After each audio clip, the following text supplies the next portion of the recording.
আগ্নেয়গিরি, কবি সুকান্ত ভট্টাচার্য। কখনো হঠাৎ মনে হয় আমি এক আগ্নেয় পাহাড়, শান্তির ছায়ানিবিড় গুহায় নিদ্রিত সিংহের মতো চোখে আমার বহুদিনের তন্দ্রা। এক বিস্ফোরণ থেকে আর এক বিস্ফোরণের মাঝখানে আমাকে তোমরা বিদ্রূপে বিদ্ধ করেছ বারংবার। আমি পাথর, আমি তা সহ্য করেছি। মুখে আমার মৃদু হাসি, বুকে আমার পুঞ্জীভূত ফুটন্ত লাভা।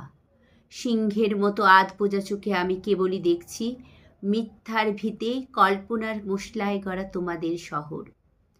আমাকে ঘিরে রচিত উৎসবের নির্বোধ অমরাবতী, বিদ্রূপের হাসি আর বিদ্বেষের আতশবাজি।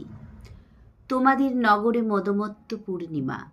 দেখো, দেখো ছায়াঘন অরণ্য নিবিড়, আমাকে দেখো, দেখো আমার নিরুদ্বিগ্ন বন্যতা। তোমাদের শহর আমাকে বিদ্রূপ করুক, কুঠারে কুঠারে আমার ধৈর্যকে করুক আহত।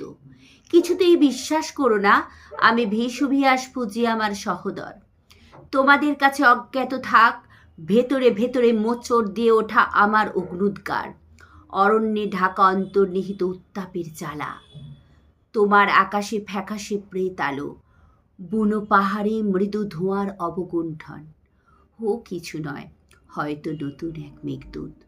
উৎসব করো, উৎসব করো, ভুলে যাও পেছনে আছে এক আগ্নেয় পাহাড়, ভীষুভিয়াস ভুজি আমার জাগ্রত বংশধর।